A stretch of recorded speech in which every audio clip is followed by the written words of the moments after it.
Well, good morning, Venture. It's great to see everybody today. We certainly have much to celebrate. Let me add my word of thanks as well to all of you, especially the hundreds of volunteers who came out for Fall Festival, who were serving bounce houses. Saw some of you late last night here for cleanup and hauling hay bales. A lot of people sore, a lot of people tired. If you see Brittany Hoy, give her a big shout out to her leadership on the whole event and her team, Gabby Stieg and all. So thankful. And more than anything, I'm so thankful for those of you who invited neighbors, you invited friends. They were here with us. The thousands who came out with that. And remember, we don't do this because we just want to have a big celebration on our campus. It's not about the party here. All of this is designed because we as a church believe there will be a celebration in heaven one day. We will celebrate with Jesus personally. And we want as many of our friends and neighbors to be a part of that celebration. So if we can start by bringing them to the party here, hopefully they can, through a relationship with us and especially through a relationship with Christ, experience that one day. And so thank you for those of you who invest in it, those of you who serve in it, those who are inviting. If maybe you're here today, this is your first time with us, we're thrilled that you came and that you were a part. Encourage you. Some of you, last week was your first time. I want to celebrate as well. Last week I was out of town, I was speaking somewhere else, but we had a team that spoke here. Didn't those guys do an awesome job?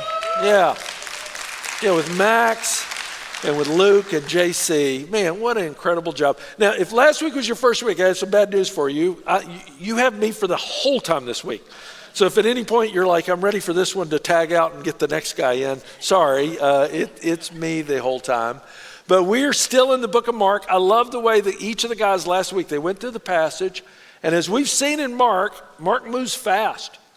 Mark is about action. Mark is showing us the ministry of Jesus. In fact, if you got your Bibles, you need to turn to it. Turn to your Bibles to Mark chapter 3. If you don't have a Bible, you can pull it up on a device or maybe use one of the blue ones in the room. The blue Bibles, I think it's page 994, 995, right in there. Mark chapter 3. And this is a significant part in Jesus' ministry because up to this point, Jesus has kind of, for the most part, been a solo operation.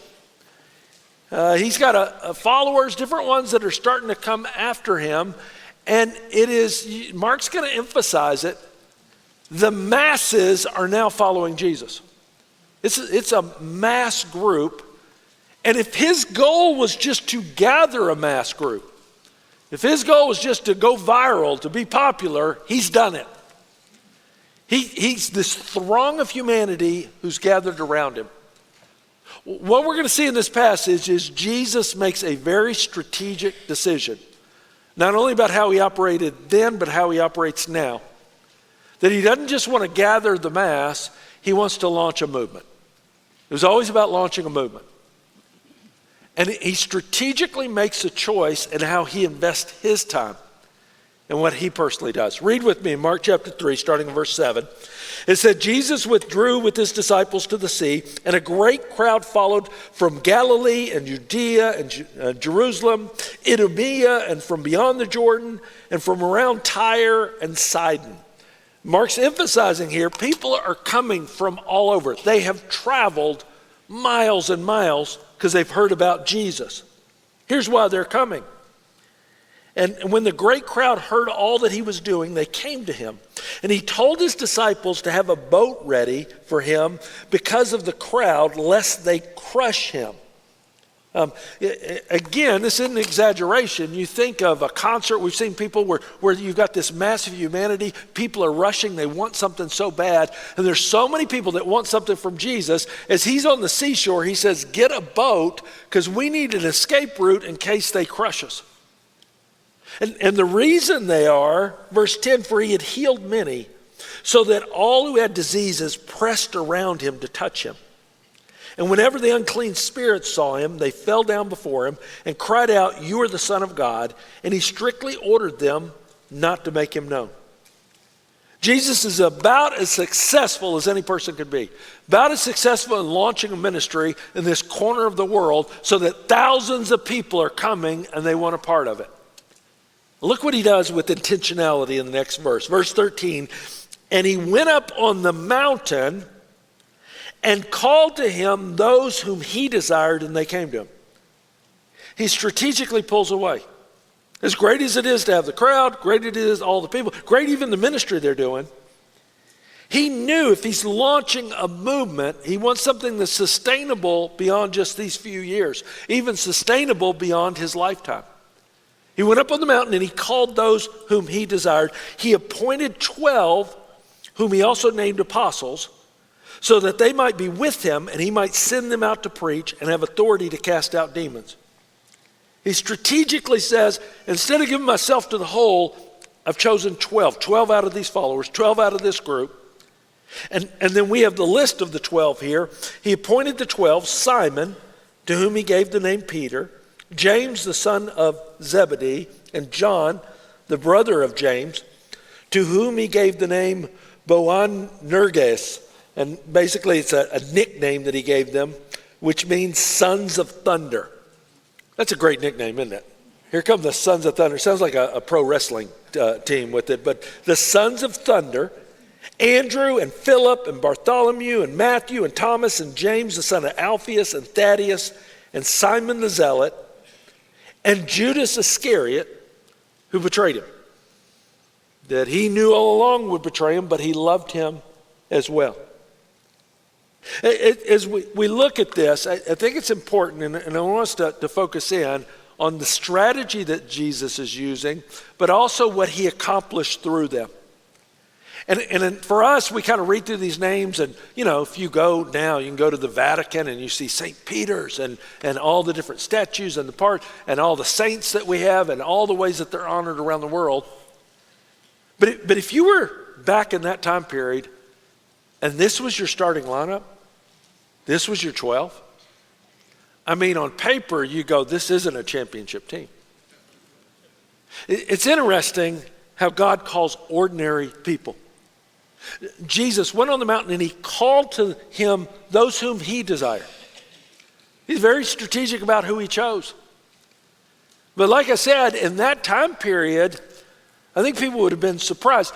It was not surprising for a religious leader. Often a rabbi would come along and he would start his own school, they called it. And he would call followers, and you had the school of Hillel, you had the school of Gamaliel, others. And what they would do is they would identify, who's the sharpest, who knows the law the best, and they would identify them, and you would form the school of Jesus. And yet Jesus, when he did it, the interesting part with him, he didn't recruit rabbis or scholars or politicians. He called fishermen and tax collectors and zealots, everyday people. These guys, the everyday men, the 12 that he called with that were unlike what anybody would have expected. And again, if you look at that list of it, you go down the line. Simon, who's a fisherman. He's not trained in ministry. And Simon, who he renames Peter, calls him the Rock. James and John, these two sons of thunder, their dad owned the fishing boats. And so Peter probably worked for them, Andrew as well. You got these four that are two sets of brothers.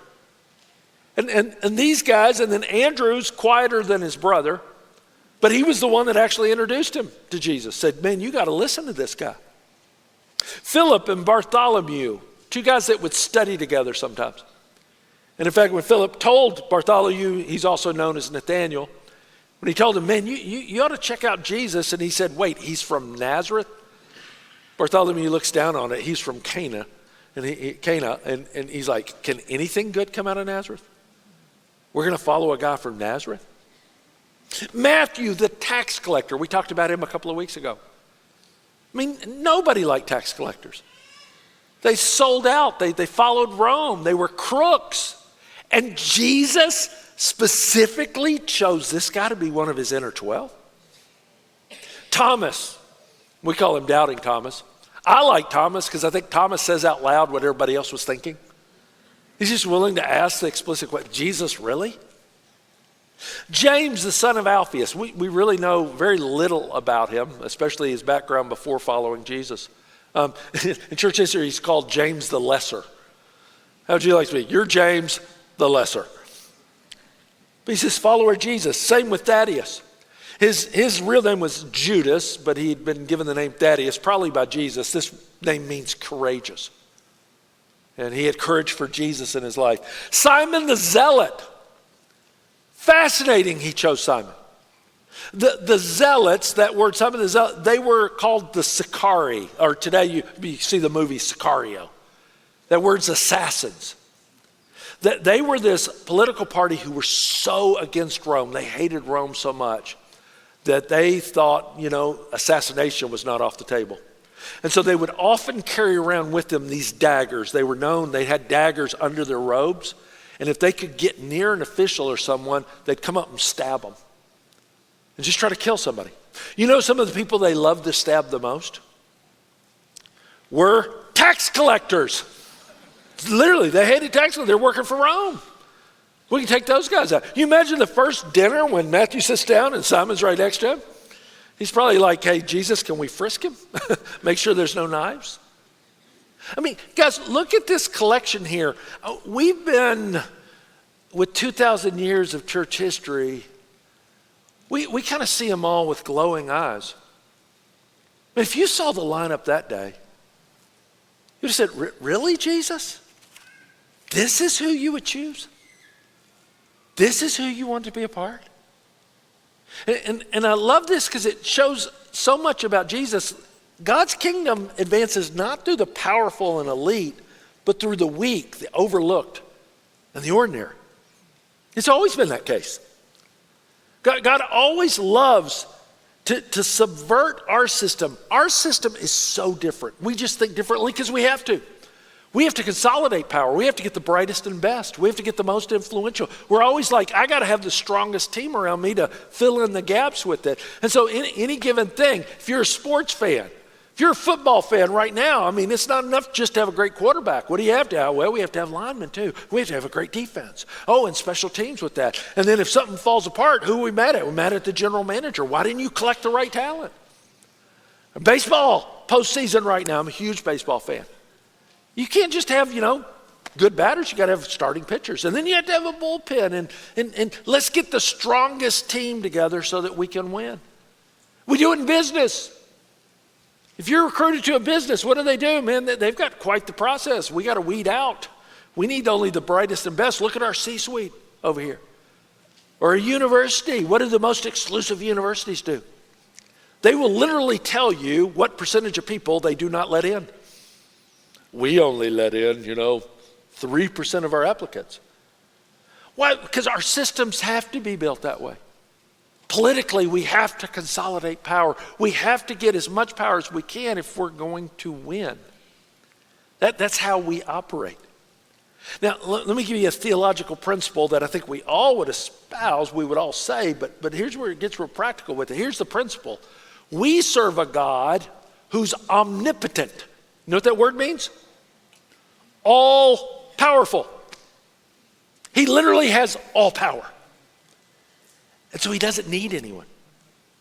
He never looks at it and goes, how am I going to do this? Okay, this is what I bring to the table, and oh man, I have to have them and them. No, he literally comes to the table and goes, okay, I got it covered. He's so powerful. When you love it, if you were like so good at something, like if you were so good at basketball. If you were so good at basketball, you could walk into any gym and pick any 4 people there to be on your team, and you could beat anyone. Wouldn't that be fun? Wouldn't it be fun if that was the case, to go into the gym and go find the worst players there? Go, oh yeah, you're on my team. Oh no, come on. We got this, trust me. We're gonna clean the court. Guys, that's exactly what our God does. It's what he loves to do. He loves, in fact, I would say that we would recognize, if you feel unqualified, you're perfect. You're in the perfect place for God to use you. You're perfect for it. This is how he said in Corinthians. Paul writes, he says, consider your calling, brothers. He's writing to the church. He says, think about your own lives. Not many of you were wise according to worldly standards. Not many powerful. Not many were noble birth. But God chose what is foolish in the world to shame the wise. God chose what is weak in the world to shame the strong. God chose what is low and despised in the world, even things that are not, to bring to nothing things that are, so that no human being might boast in the presence of God. So nobody can kind of show up and go, well, I was the one actually that won the game. And God's like, it was him.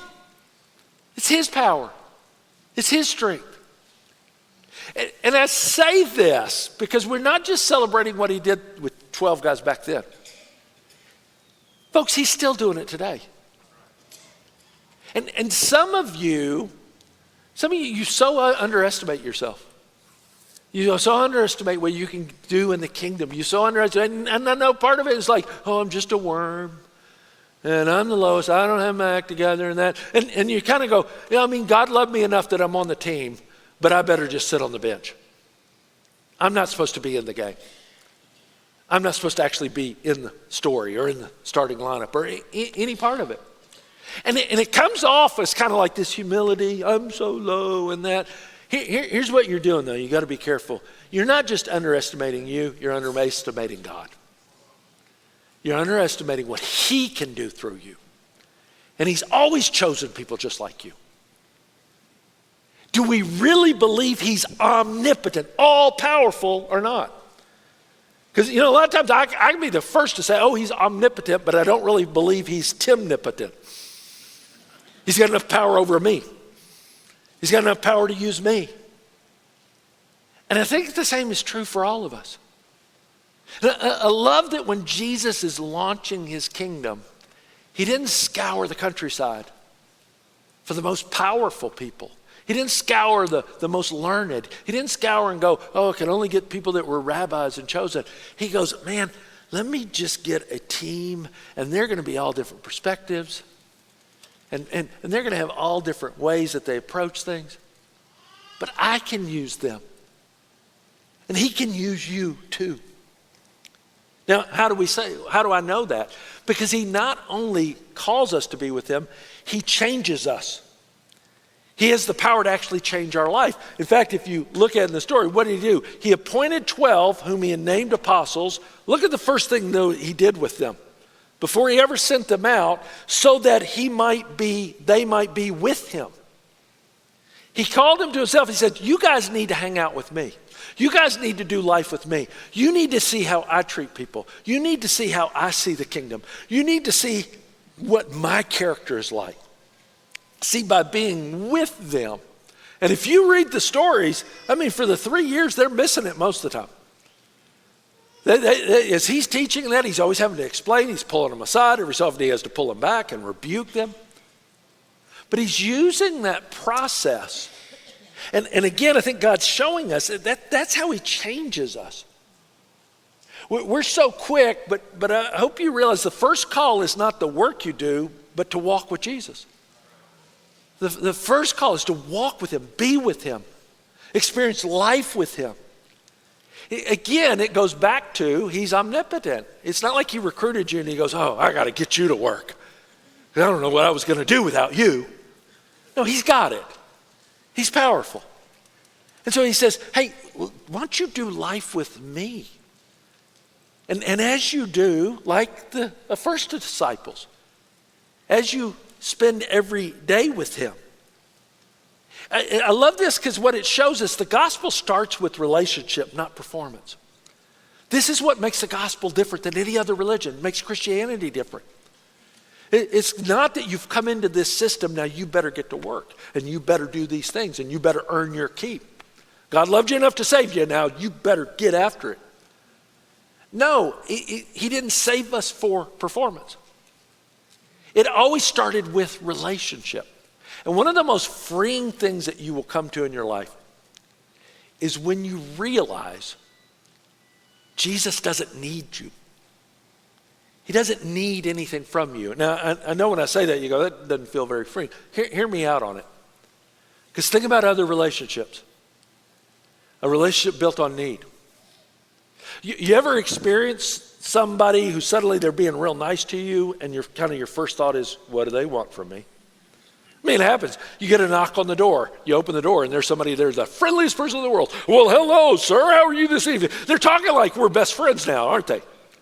And what are you immediately thinking? Okay, what are they about to sell me? And, I appreciate it, man. I'm just telling you, anybody who goes door to door, that takes some guts. But I don't want what you're selling.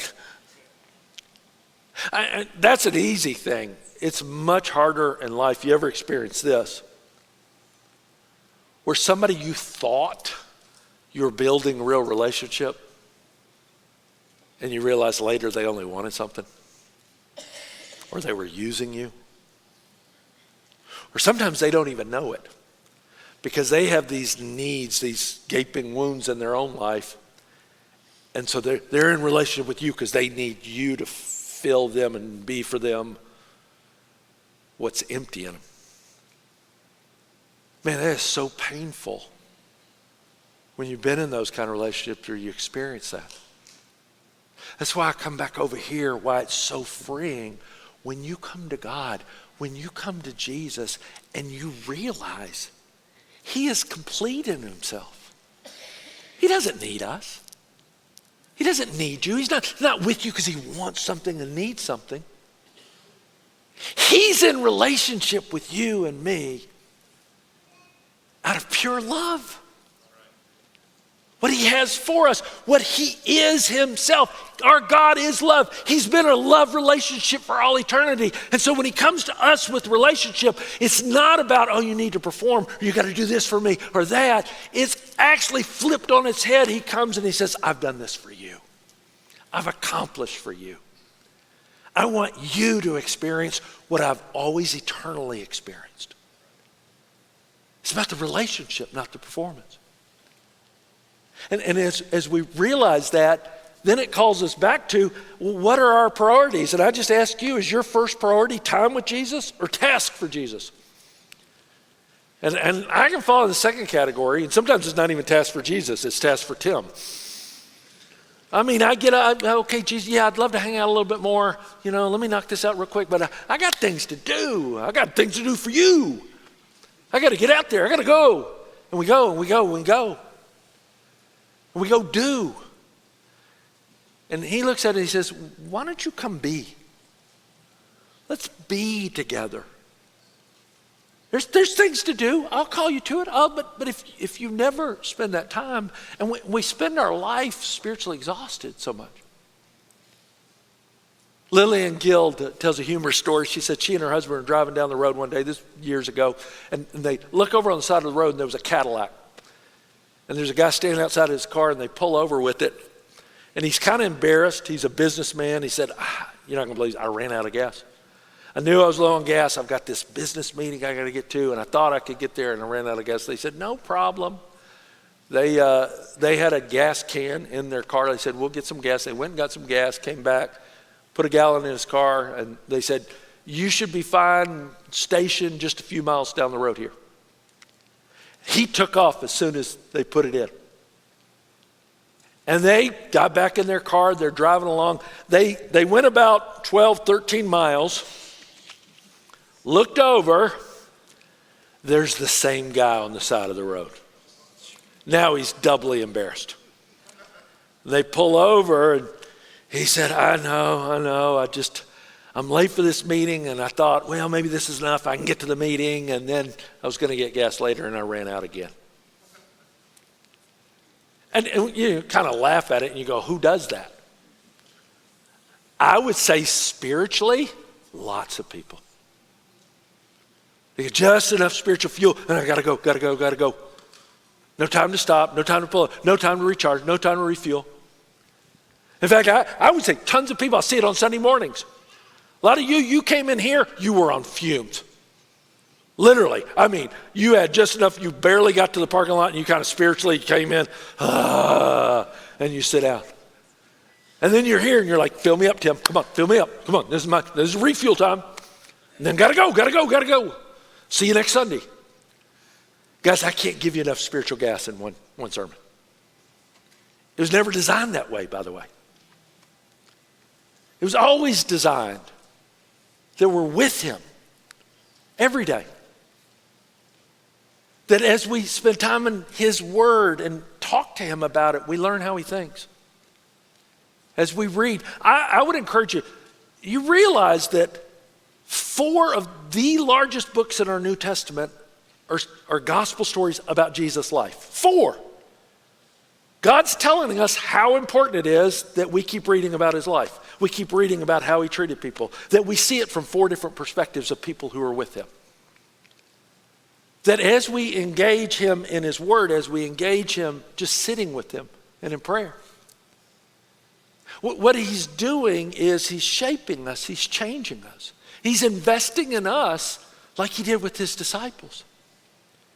Because he takes just ordinary people and he loves showing us what he can do in it.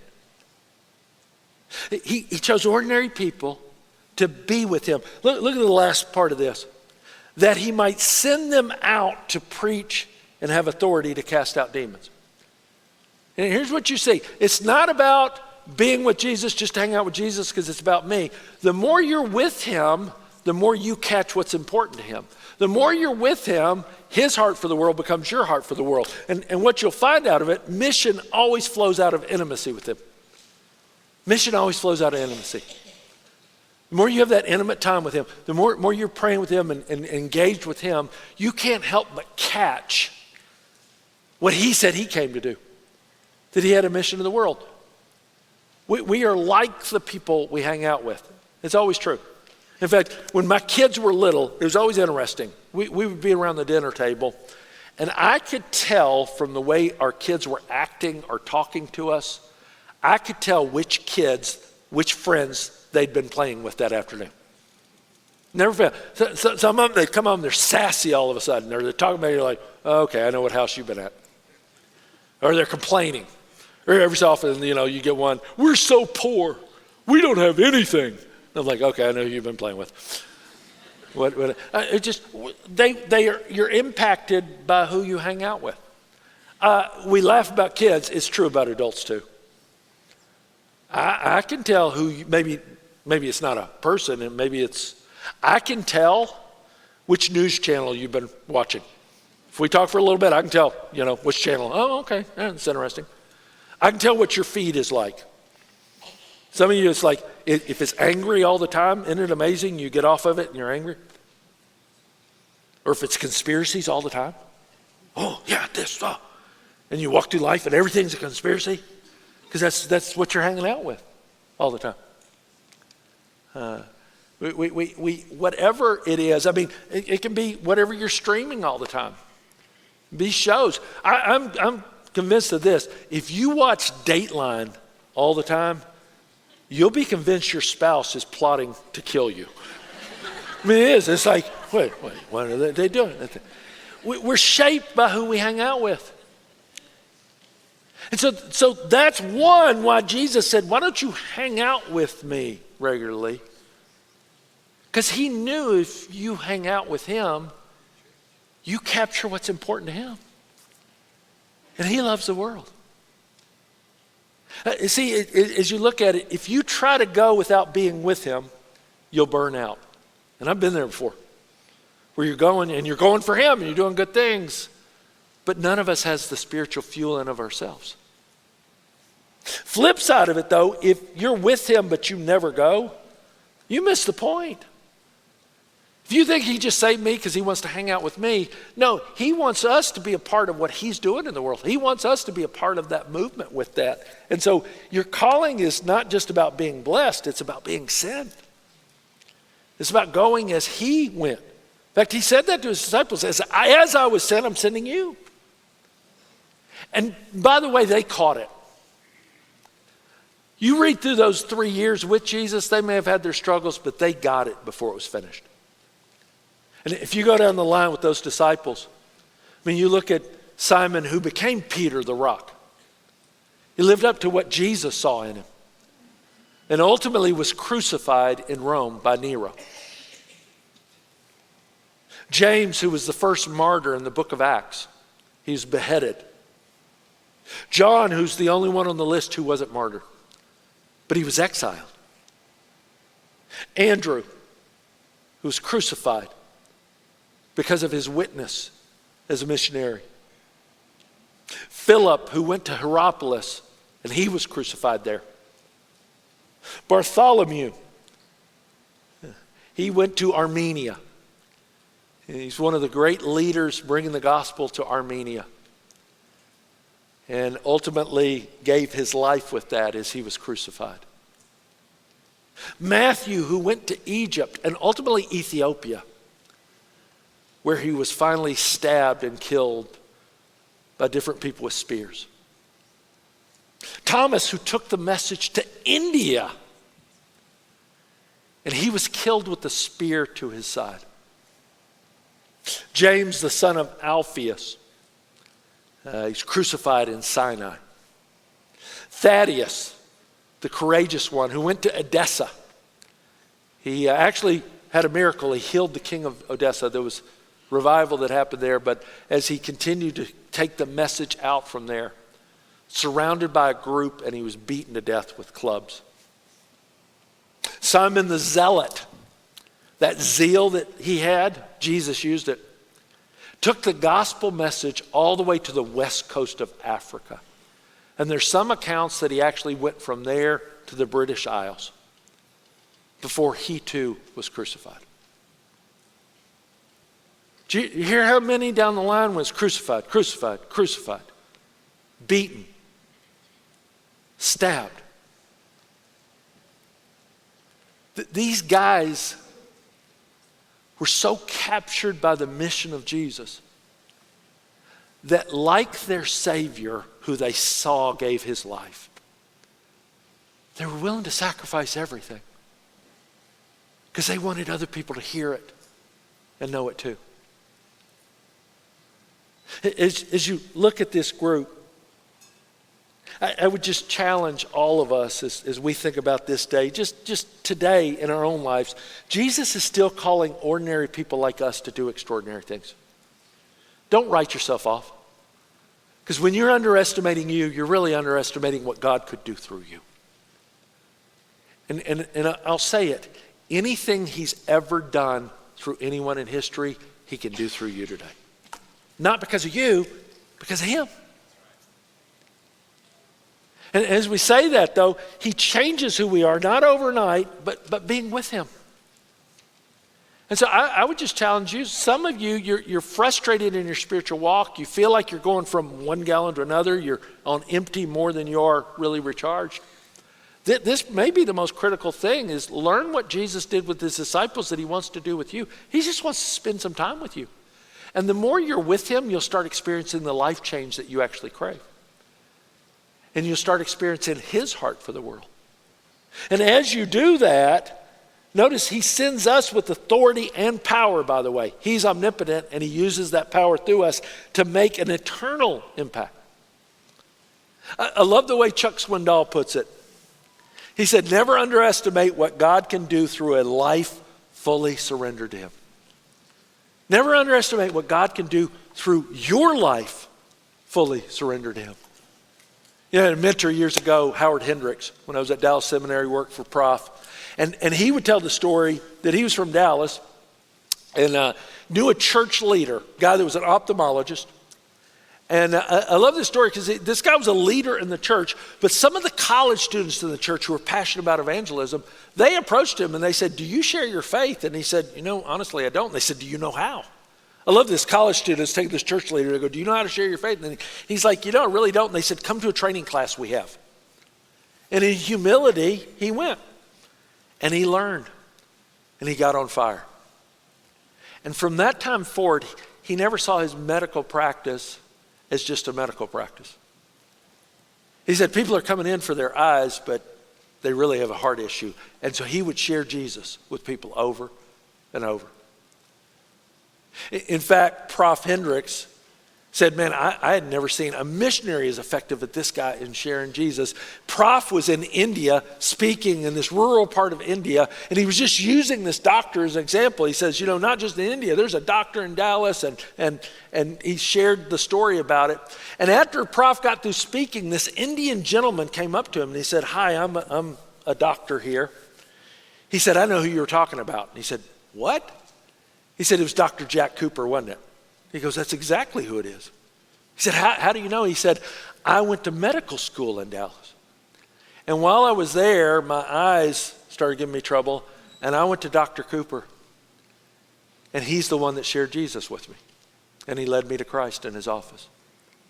And all the way through medical school, he discipled me. That Indian doctor, at that time, he was the only credentialed neurosurgeon in that whole region.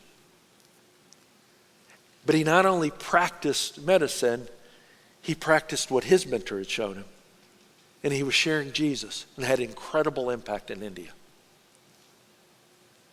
Guys, I love how Jesus works in some college students' lives enough that they're willing to challenge even church leaders and go, hey, are you sharing your faith? We can train you how. In a doctor's life who didn't just see himself as an ordinary doctor, he said, no, I've got a mission here. And little did he know he would impact region of India because his faithfulness to just respond what Jesus was doing in his life. Don't underestimate. Don't underestimate what he can do in your life. Because when you do, you're not just underestimating you, you're really underestimating him. And it's always been about him. It's always been through his power. In fact, we're going to finish out today and just remember that together. We're going to do it. If you're a follower of Jesus, I'm going to invite you to take communion with me. We're going to, through the wafer and the cup, remember the body and blood of Jesus Christ. And if you're a follower of Jesus, I invite you to take communion. If you're not a follower of Jesus, I would encourage you, just let the tray pass. We don't do anything here just for pure ritual. It always has meaning. And so it's a meaning of it is we recognize what Jesus has done. And here's what I want you to do. I'm going to invite the ushers to come and start serving. If you'll just hold on to the elements, I'll lead us through taking together. I want you to think about a couple of things while you're here. Before you get the elements or even after you have them, as you're holding them in your hand, would you just look at these two visible ways of remembering what Jesus did for you?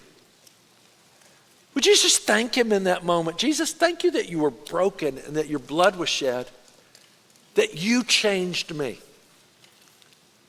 And as you're remembering, the second thing I want you to think about, would you think about somebody that you know, one person you know, that you want to see that happen in their life as well? Somebody that needs to know Jesus loves them in that way. Somebody that needs to know they can be forgiven. And so we could just take this time to reflect both on what Jesus did for us, but also to remember people we want to experience that. Why don't you just take some time, think about those two things, and then I'll come back up and lead us in taking the communion elements together.